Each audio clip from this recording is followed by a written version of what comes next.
Okay, tech number one, we are rolling Arte. Lots of people won't know Arte. Arte is a French/German association, and usually they do some very interesting documentaries. So they also are very involved in the VR world. So what we've got is missing pictures, the Monkey Wrench Gang. As you can see, well, there is English, French, Dutch, and Korean, Japanese or Chinese. So let's go with the English one, and that's going to be a narrative, okay?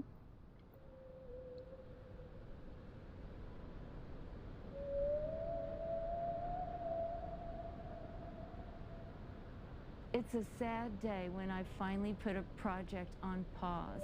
I take all of my notebooks, my photographs, my research, my storyboards, everything that I've done for the project, and I move it out into my garage. And then I see the other ghost in the garage. All these missing pictures that have not been told yet, ready to ignite. So by pictures, we mean rushes. It's like a video that has been shot, and they've been the project hasn't been completed. It's got 4 super vivid characters. They all meet when they're on a river rafting trip down the Grand Canyon. In this scene, they're hanging out in a mud bath by the fire, and they're all bonding over their common love for nature. So that old grizzly guy right there, that's Doc Sarvis. He's kind of the moral compass of the group. Like I'm at Woodstock. And he's played by Jeff Bridges. That's who I had meetings with to talk to him about it. And I also met with Matthew McConaughey about playing Hey Duke. And Hey Duke is super fun. Don't mind if I do. Damaged, wild. I don't mind if I don't do. He's a demolitionist. So you can see that the animation is different. This one, the texture, it's more the face of the person. This one I just well, fully computer generated with not really any model. He loves the river and he wants to keep it pure. Okay, thanks very much, but I'm working here, guys. That's Bonnie, and she is this sexy, hippie, Jewish princess from Brooklyn. And her boss, Doc Sarvis, is madly in love with her. And so I met with Reese Witherspoon about playing this part.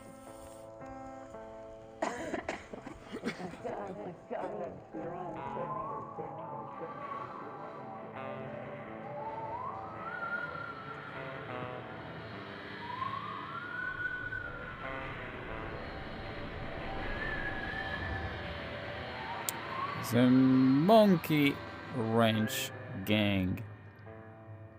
So that's a very nice introduction. Edward Abbey, he was a legendary writer about the American Southwest. And this man, while he was getting his graduate degree, you know, he was studying philosophy, but he was also working as a park ranger in the desert that he loved. So I finally got to direct my first movie, which was called 13. We had an Academy Award nomination and we got distribution worldwide. I mean, I thought I'd be able to direct something that I really cared about. So the first thing that popped into my mind was the Monkey Wrench Gang. I read it in college and this book really stuck with me. I was doing another movie at Sony, Lords of Dogtown. So I thought maybe Sony will want to make this movie. Sony got excited and they gave us development money. We went on a scouting trip to Moab and we went rafting down the Grand Canyon, took my camera and we started storyboarding it. That was really a great experience. These characters were based on real people. They want to put their passions into action and they form the gang, the Monkey This is very much how you just make a movie, yeah? Like putting sand You just into the gas tanks of bulldozers, motivate a rocks producer, in the crankcase, get a sand in the budget, gas tanks, drain the scout fluid lines. Come for on, people. Chop, chop. a place where you could shoot. So we end up with the gang planning their most daring act, sabotaging a coal mine. And this is where the moral conflict emerges. Because at the very last minute, right when they're detonating the blasting charges, they see a worker emerge from a shed.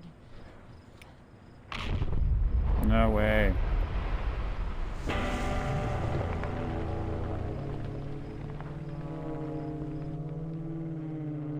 Well, I guess that's how the movie The will be guy completely survives, ditched. but it's a very close call. It scares the gang. It shakes them to the core.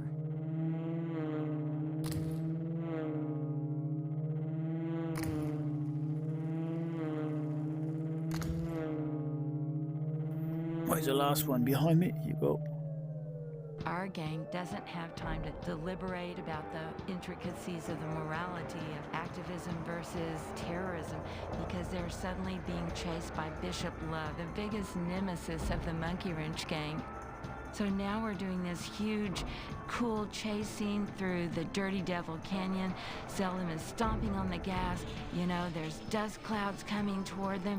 We see the pack Apocalypse of Now comes to blazers mind, roaring up the road. where they just They're looking for a detour. completely exploded the budget. They've got nowhere to go. So many They're gonna be issues captured immediately. on set.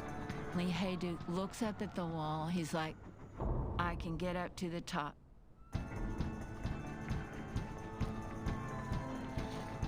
So Bonnie, Doc, and Seldom have turned themselves in, and the only person left in the gang is Hey Duke, the fierce eco-warrior. For him, today is do or die, and he's not planning to die.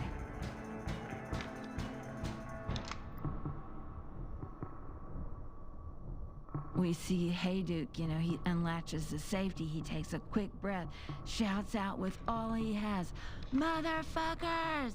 and he goes to war.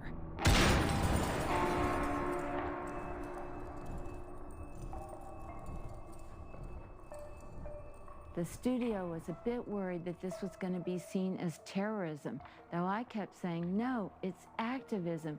They don't want to hurt anybody. That's the whole point. But I think this is the real reason it didn't get made. Okay, that's a wrap, eh? As a director, we all have these films that we love and that we want to get made. We work so hard on them. You work every single day for a year, 2 years, 3 years, but then somehow you just can't get the green light. It's like lightning has to strike. Not getting to film The Monkey Wrench Gang is my biggest heartbreak. It needs to be made, people. I think there is a series of it. I would need to have a look, but yeah, I think there is multiple directors. Just For a woman director working in Hollywood, this magic is even harder to ignite. I mean, even though my movie Twilight was a big success, they still hired 4 other male directors after me for the sequels. It would have been great if all those could have been women directors. But I guess Twilight maybe paved the way for other directors like Patty Jenkins, who had a brilliant take on Okay, that's a Wonder wrap. Woman. I mean, she blew